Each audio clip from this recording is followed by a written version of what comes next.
know this might sound crazy. I don't want to alarm you. Do you remember a TV show we used to watch together? It was called... The Pinko Pig? Yeah. Do you watch? Hello and welcome. Today I want to talk about I Saw the TV Glow. I saw this film a few days ago, and all I knew about it going in was that it was A24 and it was horror. So I was already expecting an interesting time. I walked out of that theater wanting to know what every scene, image, and symbol meant. I left with an understanding of what the film was trying to get across, and I also left with 1,000 questions. So I did my research, and I have my interpretation of what the film means to me. So this is my analysis of I Saw the TV Glow. Spoilers ahead.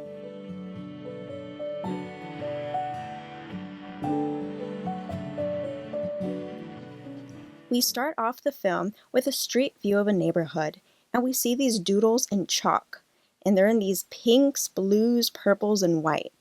It's already such a gorgeous shot, and it tells us this is going to be a gorgeous film. The film takes place in the 90s, which is kind of a golden time for a lot of people. I've seen a lot of films taking place in the 90s or the 80s, which aims to bring this feeling of nostalgia. And it's hard to capture a film like this in our modern day because it wants to create a feeling of a daydream and memory, and it does an excellent job at doing this. We start off with our main character, Owen, sitting in front of a bright TV, and he's watching a trailer for a new episode called The Pinko Pig. From what we see, it's about two girls with supernatural abilities fighting supernatural creatures. It then fades away to colors of blue, pink, purple, and white. And Owen is now under one of those parachute things at school. He's walking around and just enjoying being there. In the next scene, we get what looks like an older version of Owen, sitting in front of a fire in the woods. He's just staring at it in a despairing way. But now we're back to young Owen, and he and his mom are then seen at his school because his mom is voting there. We see him interested in a girl reading an episode guide to the Pinko Pig, and he's immediately interested in this. Owen then wanders off through this dark and eerie hallway, and it creates the feeling that something scary is about to happen. But instead, when Owen reaches the gym, he meets the same girl, and she's sitting in the darkness, reading the episode guide. This is when our other main character, Maddie, gets introduced. Maddie is a freshman in high school, while Owen is still a 7th grade middle schooler. Maddie is a little standoffish when Owen is first approaching her, which I guess is valid if Miss Girl is sitting alone in the dark trying to read her book. As soon as Owen acknowledges that she's reading an episode guide to the Pinko Pig, he asks her about it, and she immediately engages in conversation with him about it. But before this happens, Maddie asks Owen if he thinks election night is cool. She says she likes when it's Colonial Day, and they bring in the inflatable planetarium into the gym. The school transforms into something else. It's special, she says. So after she says this, Owen feels more comfortable to talk to her. He questions that isn't the Pinko Pig a show for kids? And Maddie responds by saying it's much more than that. It has themes that go deeper than just a kid's show. So she starts diving into what happens in the show, like you just asked a middle school girl what Twilight or Supernatural is, and we discover that the Pinko Pig is about two girls, Isabel and Tara, that fight monsters with their telekinesis or brain powers or whatever, and throughout the show they are never actually together. They live on opposite sides of the county. It's only in the first episode where they meet, but then they go their separate ways for the rest of the series. Mr. Melancholy sends these monsters for them to fight through the show. Owen then confesses he is not allowed to watch the show because its airtime is after his bedtime, and the show airs just before they start showing the boring adult shows for old people, which can be referred to as Adult Swim, and how they put all the boring shows first so that the kids turn the TV off and they play the intense things after. But anyways, Maddie suggests a plan so that Owen is able to watch the Pinko Pig. So then in the next scene, Owen asks his mom if he can have a sleepover at a friend's house, when he's really going to sneak off to go watch the Pinko Pig at Maddie's house for the night. Owen's mom says to ask his father, and Owen meekly requests if she can ask for him. And in the next scene, we see Owen sitting at the top of the stairs, overhearing his mom ask his father if he can sleep over. And his father is very reluctant to let him go. But if his mom is okay with him sleeping over at this childhood friend's house, why isn't his father? So we see that Owen seeks comfort in his mother and doesn't feel comfortable or even safe talking to his father. So his father eventually says yes to the sleepover, and Owen sneaks off to Maddie's. I feel this is a big turning point in Owen's life because what we know is that he's not only quiet, but he's quite frankly intimidated by most things. So for him to go out of his comfort zone of listening to his parents and keeping to himself is a big deal, and it shows how important this is to him. Okay, so he gets to Maddie's, and she has another friend there in her basement, Amanda. They don't even notice Owen knocking at the glass door, so he decides to let himself in. They finally see him sopping wet at the door, and they dismiss him and continue their conversation. I feel like it's a small note of how people won't make as big of a spectacle of you existing. Owen struggles with anxiety and being seen as himself. Even when he talks, it's almost as if he doesn't want to be heard. But I don't know. Maybe it's just teenagers being their nonchalant selves. Okay, so the pink opaque is finally starting, and Maddie's eyes are glued to this TV. We haven't seen much of this show, just maybe what the characters Isabel and Tara look like. The episode is about the ice cream man, and this is when things really get full-on horror, in my opinion. The ice cream man is this cone of melted and gooey ice cream with eyes and hands, and I've never seen anything like it. It's in this episode where they say something along the lines of, "I wish the ice cream man didn't have to go away." This refers to the feeling of childhood and nostalgia, and how they wish they could hold on to it forever, but it has to melt away. There's also a scene in the movie that contains an ice cream truck playing weird and distorted music, so while they want to hold on to these moments and they look back on them fondly, there's still those troubling feelings of their trauma. So while children are finding things they enjoy, they're also learning how to deal with their emotions and the emotions of others. The episode finishes, and Owen is hooked on this show. He feels a connection with this show. The awesome director James Schonbraun explains this as finding signals through television shows or media that they could look for in real life. Owen feels like he's able to express a part of himself by watching the pink opaque. Owen then decides he's going to sleep over at Maddie's, and Amanda is outside smoking a Black and Mild. I didn't quite get this joke in the theater because I don't smoke, but apparently instead of a cigarette, it's some type of tobacco cigar, which is way more intense. Whoosh. Anyways, Maddie says to keep quiet in the basement while sleeping because her stepdad will lash out on her again if he finds someone. So we're left in this random basement alone on the floor while Maddie goes up to her room, but she actually sits on the steps on the other side and says, "Sometimes the pink opaque feels more real than real life." I remember people that would swear they were in love with like the 11th Doctor, and it's actually very common for people to form these fictional relationships.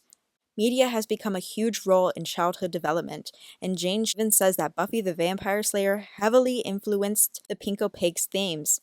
I feel like they did an excellent job at portraying the show in a 90s nostalgia type of way, because I don't know if it would have been as dreamy to watch like these two kids obsess over Super Hulock in this modern age. But anyways, Maddie and Owen are able to find connections and maybe even themselves within the pink opaque. They even have somewhat of a bond over it. Also, Mr. Melancholy low-key looks like the moon from A Trip to the Moon, and I'm not sure if this is intentional, but this film is known to have been a lost media for a bit, and this is an important theme for later on. Anyways, after their sleepover, they have a time jump to Owen already in high school, and we see him at this county fair with his mom. We discover that his mom is struggling with cancer, and she says, "It feels like you're always somewhere else lately." And even though we see Owen try to open up to his mom, he's unable to, and it's this depressing moment. There's also this moment when he spits into the cotton candy he's holding, and it begins to dissolve. And at first I thought this was weird, and it did stand out to me. Jane says that it represents this internal fuzziness that's throughout the film, and that makes sense. The spit sizzles through the cotton candy, which causes it to melt in his hands, and not his mouth. It shows how Owen feels disconnected with his body. The cotton candy is also blue, which maybe refers to Mr. Melancholy. But anyways, The next scene, we're in the car with Owen and his parents. His mom is in the back seat with Owen, and his dad is driving the car. I feel this imagery here is very in our face. His dad is driving the car and they both go along for the ride. So Owen asks if he can stay up to watch the Pink Opaque that night. And once again, his dad is cold and standoffish about the idea. He even asks, "Isn't that a show for girls?" Owen is not only shut down by his father, but his mother as well when she doesn't agree with the idea. So, Owen still isn't allowed to watch the show, so Maddie begins leaving VHS tapes for him in the photography room. He says that they never say more than a few sentences to each other, but they're still connected by the Pink Opaque. Now this is where we go back to Tara and Isabel being on opposite sides of the county and never seeing each other. And this confused me because why can't they just link up in real life? Because even if they didn't have phones, they were still able to talk to each other through the astral plane. But it makes sense because Owen and Maddie are so close in proximity to each other, but they're not ever really hanging out. They only connect through the Pink Opaque. And Mr. Melancholy is symbolism for the looming depression and anxiety that hangs over them. Another interesting thing is how bright the moon is. I mean, in real life, the moon gets its shine because the sun reflects off of it. So Mr. Melancholy feeds off of tormenting Tara and Isabel, or shall I say, Owen and Maddie. Owen and Maddie's feelings of depression and anxiety are reflected by their issues of not being able to express themselves. So we go on to see Owen watching these tapes over and over again, and we're learning more about the characters Isabel and Tara through the show. Isabel is more of a reluctant and careful character, while Tara is outgoing and brave. So Isabel is a lot like Owen, and Tara is a lot like Maddie. So in our next scene, Owen approaches Maddie on the bleachers, and they start catching up. He asks if her and Amanda still watch the Pink Opaque every week, and she snaps, saying that she hasn't spoken to her since she went around saying Maddie tried to feel up on her. Okay, so they're definitely not friends anymore. So Owen asks if he can go over to her house again and watch the Pink Opaque air live. Maddie then confesses that she likes girls, just in case Owen is trying to make a move. But he quickly responds by saying he just wants to watch TV, man. I think that I like TV shows. Okay, now Owen says something very important in this scene. Maddie asks if he likes girls, and Owen says he feels like someone is digging out his insides whenever someone asks him about it. He says he's too nervous to look inside himself and check what's there. He says, "I know something's wrong with me. My parents know it too, even if they don't say anything." Whoa, this is such a big moment for Owen. He openly admits he knows he's different, but is too scared to find out why. This is because Owen wants to appeal to the people around him. He's too afraid to become a person because he knows people will judge him and outcast him for it. Okay, so after we get this beautiful scene, Owen decides he's going to sleep over at Maddie's again to watch the Pink Opaque air live. So both of them are on the couch again, watching the show. And by the way, every time we see the show, it's like a memory. We never actually see it play out, we only see clips of it. So we see this clip of Tara about to beat up a clown with a pipe in a Buffy the Vampire type way. And then it pans to Owen and Maddie. And Maddie is just bawling to this scene. And Owen is just watching her in silence. I really don't know for sure what made her cry, but I feel like it's because she really connects with it deeper than we know. She sees herself like Tara fighting this clown, which could be symbolism for her finally overcoming her anxiety and feeling like she now has the chance to express herself. And Owen watches in silence because he doesn't know what that feels like yet. So they finish the episode and Owen is back on the floor in his sleeping bag, and Maddie is on the stairs again. We hear distant sounds of her abusive stepfather yelling, and she starts talking about how she's going to leave town one day. Owen is distressed about Maddie leaving, so she draws a ghost tattoo on his neck that Tara and Isabel have from the Pink Opaque. Maddie ends up sleeping next to him on the floor for the rest of the night, and we see Owen awake with flashing lights of pinks, purples, and blues on him while distorted music plays. He's closer to finding out what's inside. In the morning, we see him violently scrubbing off the ghost on his neck because once again, he's afraid of finding out what's inside of him. He goes back to grab his sleeping bag, and Maddie is there telling him to pack as much as he can next Saturday so that they can leave town together. This freaks Owen out and he runs back to the friend's house he's supposed to be staying at and confesses everything to his friend's mom. He says that she has to tell his parents that he's been lying to them and he needs to be grounded. Well, obviously, he's in trouble for sneaking off, but it's more than that. He's saying he needs to be punished for trying to express who he is because now he's face to face with it more than ever, and he's not ready to deal with it. Owen then begins another monologue to the audience about how his mom passed away that July, and then Maddie disappeared just a few weeks later without a trace, just her TV set burning in the backyard. He goes on to say that the Pink Opaque was cancelled the same month she disappeared. Owen now has nothing to comfort him. Everything that's important to him is gone. There's then a time jump to 8 years later, and Owen is working as a movie usher. There's also this scene where he's ordering food at the drive-thru, and I'm not sure why it's here other than just comedic purpose, but anyways, he gets his food and he's trying to find a place to eat at work when he accidentally stumbles in on his manager with another female employee, if you know what I mean.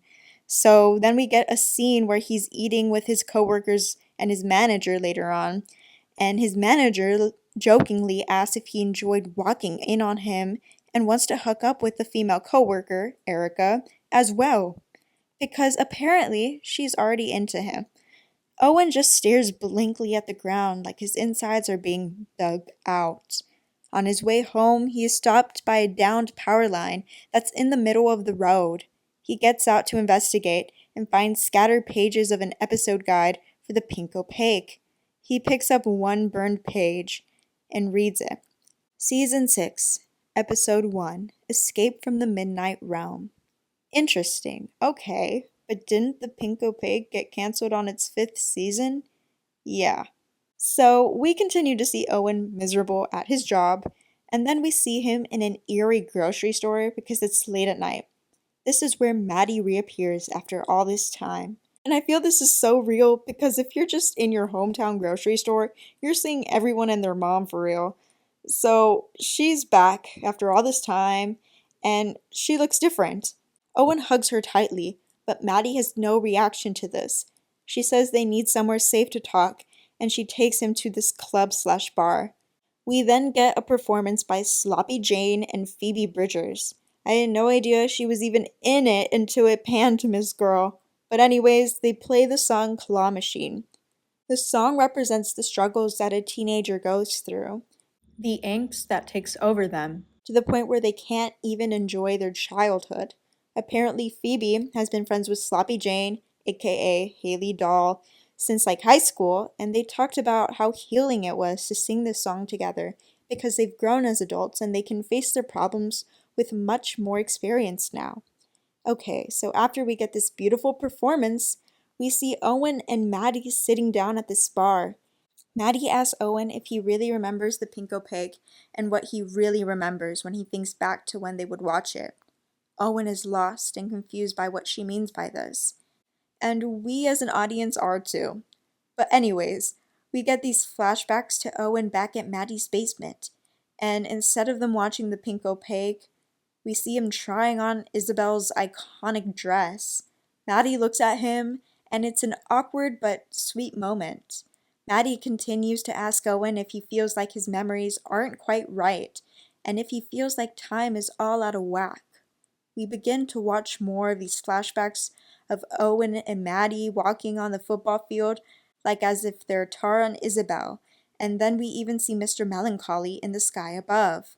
And while we're watching this, Maddie is talking about seeing her life as if she's outside of her body and watching a TV show or snow globe.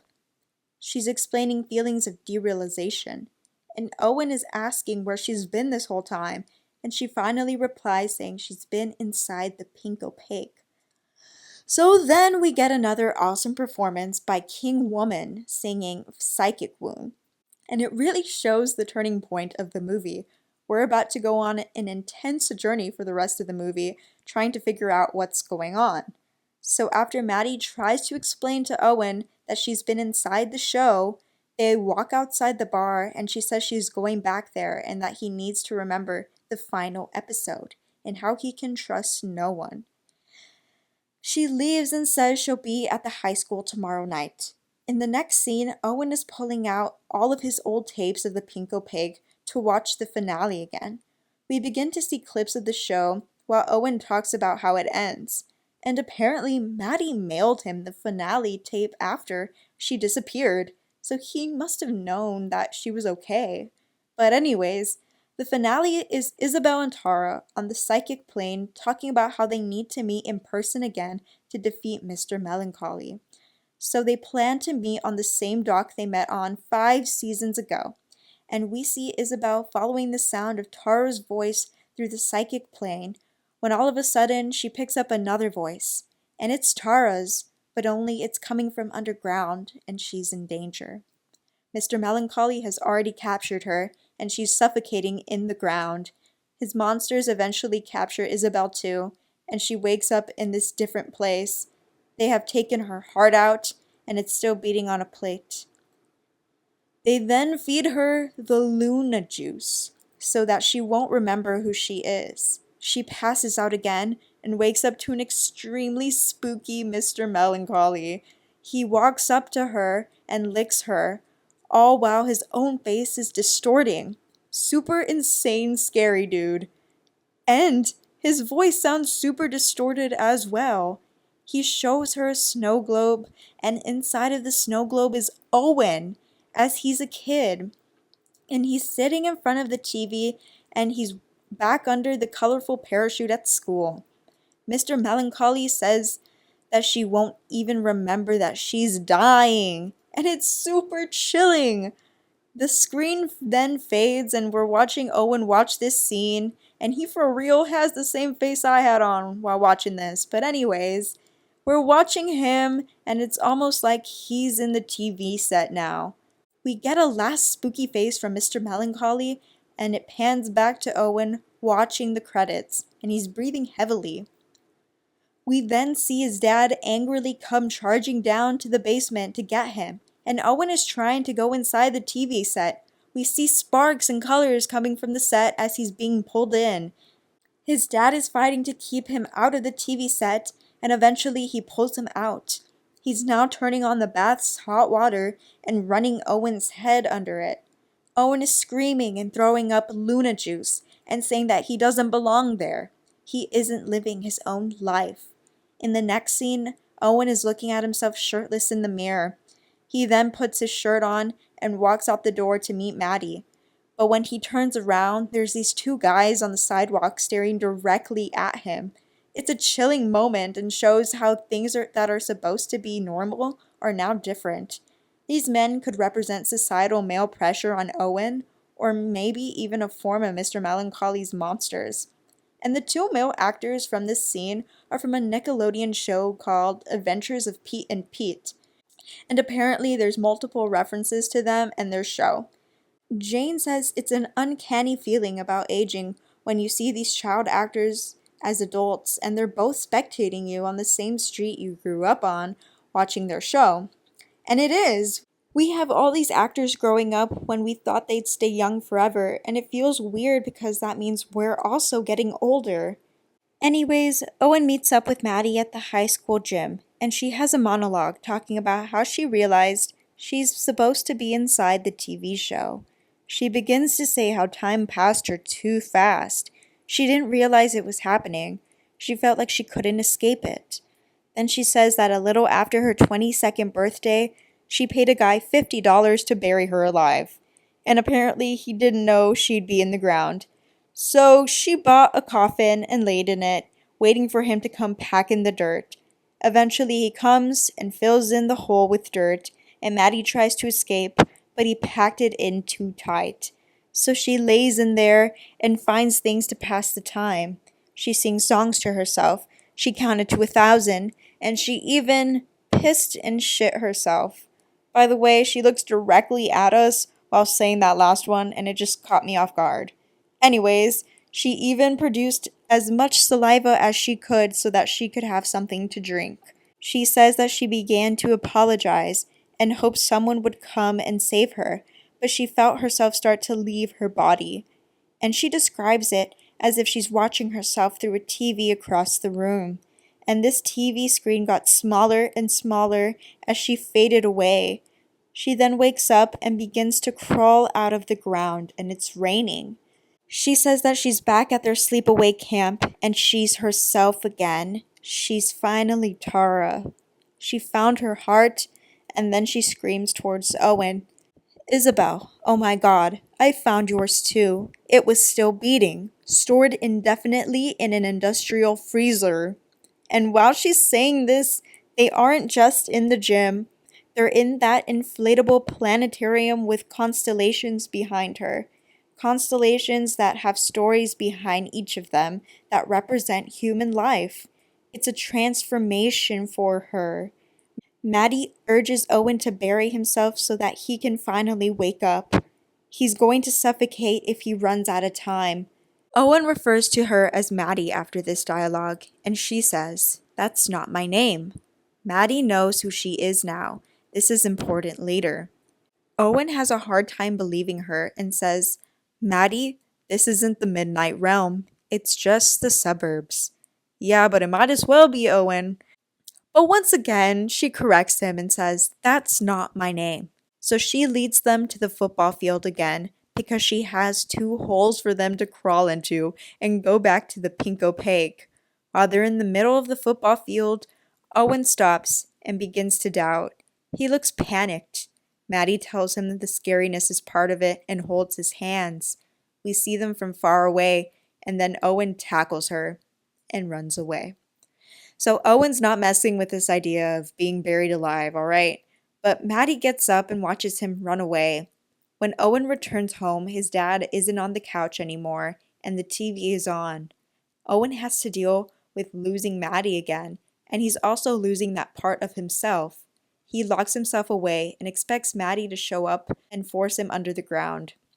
But she never shows up, and he never sees her again. He says that he knew he made the right choice and that her story was crazy, but he always wondered if she was right and if he was a beautiful person with magical powers on the other side of the screen, suffocating to death.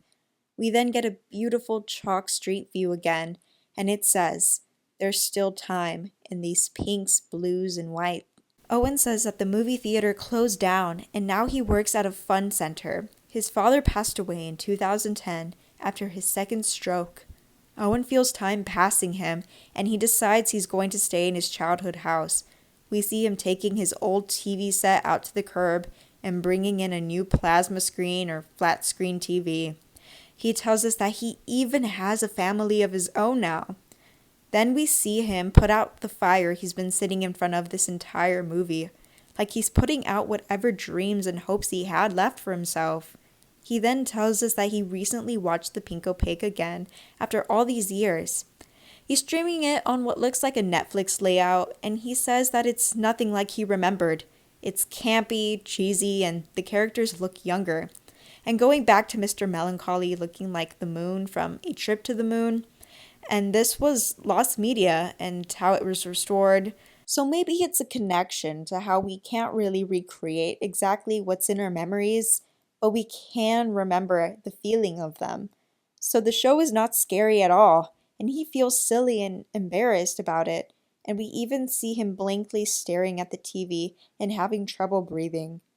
This is such an important part of the film because Owen no longer is able to enjoy his favorite show anymore.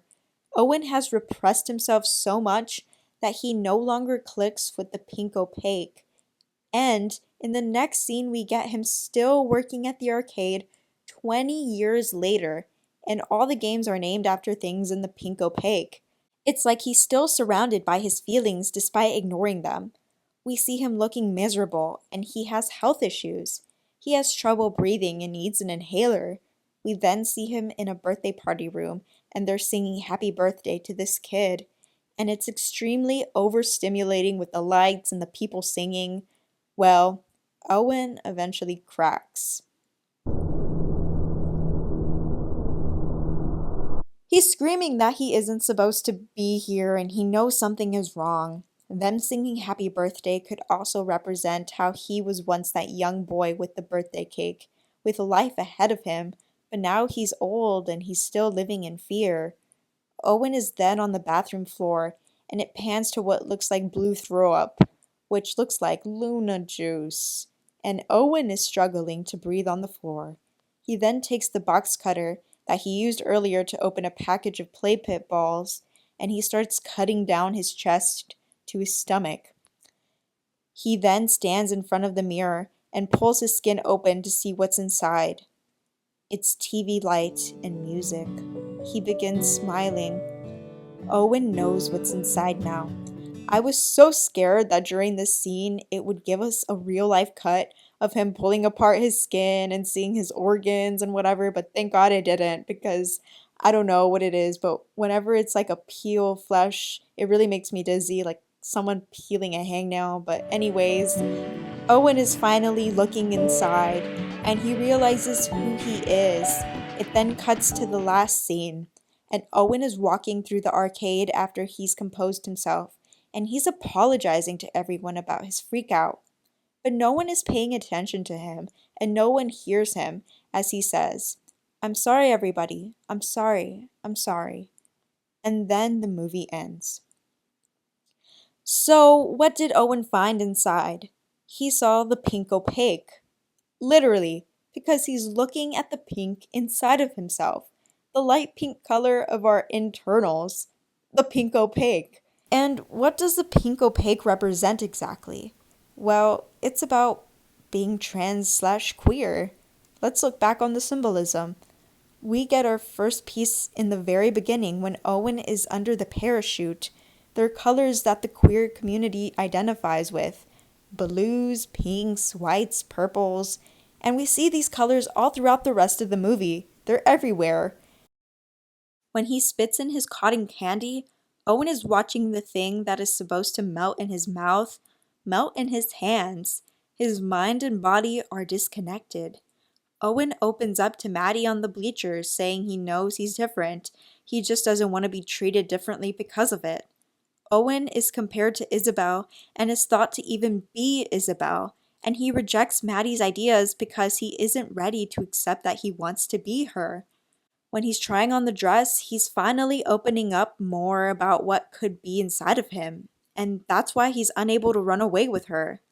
He's not willing to come out yet. When Owen loses both his mother and Maddie, he loses all female role models in his life. And this is when we really see him enter this depressive episode, and he's unfulfilled with his life. When he's rewatching the finale again and we see the horrifying scene of Mr. Melancholy's face distorting, it's like a representation of dysphoria. We don't know what he actually looks like, and it's constantly changing. And when he's looking in the mirror before going to meet Maddie, it's like a depiction of dysphoria as well. We even see this with Maddie. We know she likes girls. She probably came out to Amanda, and then Amanda went around saying that Maddie tried to feel her up. And do you know who plays Mr. Melancholy? The same actress that plays Amanda! And they both have parallels of treating our characters with bigotry, but in different forms. Also, going back to him looking like the moon from A Trip to the Moon, this is an older film. And what plays after the pink opaque? The older, boring shows for old people. Mr. Melancholy is also paired with the song Tonight, Tonight by the Smashing Pumpkins, and apparently he's based off the moon in the music video, and the video has references to the film A Trip to the Moon, so this is intentional. Older people tend to not be open-minded about modern-day issues. They have more of a conservative view, so they also represent Mr. Melancholy. But what we know about A Trip to the Moon is that it was lost, rediscovered, and restored. So does this come across as a hopeful message to society? That we can change and restore our views? I don't know. That's what I take from it. So when Maddie is correcting Owen about her name being Tara now, it's like Maddie is her dead name and her old identity. She's found herself and doesn't identify with that name anymore. And this is a common thing in the trans community. The scene where he pushes Maddie on the football field is also very impactful. He not only ran away, but he put her down for her lifestyle and left her feeling hurt. So since he didn't decide to join Maddie in accepting himself, he's left to suffocate in the ground, literally, because we see him struggling to breathe as the movie goes on. His heart is also outside of his body, but it's still beating. This is also a main theme in the movie. There's still time. So Owen knows who he is and what he wants to be, but in the last scene he's apologizing. He's apologizing for being himself. So we're left to wonder if Owen ever comes out and shows who he really is. But it's supposed to be a hopeful ending because he still has time. And as long as he's alive, he has time to crawl out of the hole. He has time to go get his heart. And it's an inspiring message to the queer community. And also, when he's apologizing to the people in the arcade, they don't notice him. So it's also like this message that people won't make you a spectacle. So Owen let himself literally suffocate because he was too afraid, too anxious. But now he has the opportunity to change everything if he wanted. And this is a great message to anyone, really. There's always time to do what you want to do and be who you want to be. There can be many interpretations for what everything means to you. But why is it a horror film? And a pretty intense one, too.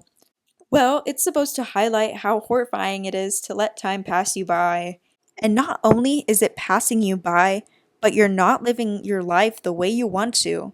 You really only get one chance. Because the title is in past tense. I saw the TV glow. Owen has this hope, this fire within him at a point in time, and now he doesn't. So does he ever get it back? And it's also terrifying navigating through adolescence already. Imagine having to deal with even more intense emotions on top of that. Jane captured these feelings wonderfully. I really went along for the roller coaster these characters went on. This is the horror movie of the summer. It's an incredible film to enjoy. I couldn't remember when a movie made me feel this frightened. And the awesome soundtrack really engrosses you in the story. The soundtrack is actually by Alex G, and you can definitely hear his influence throughout the soundtrack.